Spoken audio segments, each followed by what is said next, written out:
On lui demande de garer son véhicule, puis de suivre les CRS pour être ramené vers l'hôtel de police.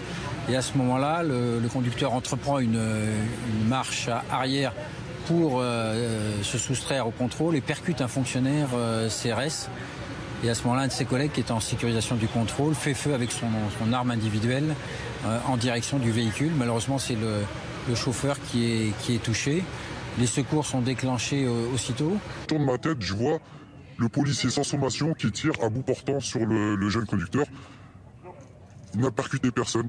Lors de la marche arrière, les policiers étaient tous à hauteur de capot.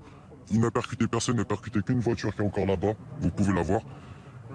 De là, ce que j'ai vu, moi, j'ai vu la personne a perdu conscience, sa tête a tapé sur le volant, a fait une marche arrière et a fini dans un jardin. Mélanie, deux thèses, voilà, et notamment une des questions qui tournent autour de la sommation. Oui, exactement, parce que la première thèse, vous l'avez entendu, il s'agit de la thèse des policiers qui disent que à un moment donné, à 20h30, des policiers arrêtent une voiture. Le conducteur n'avait visiblement pas sa ceinture. On lui a demandé de décliner son identité, ce qui n'a visiblement pas été fait. Il y a eu un problème là-dessus.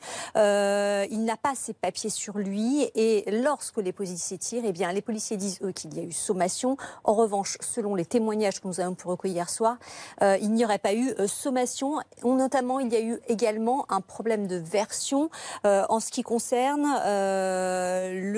la balle qui a atteint ce jeune homme à la carotide. Une balle selon les policiers, plusieurs tirs selon les témoins également.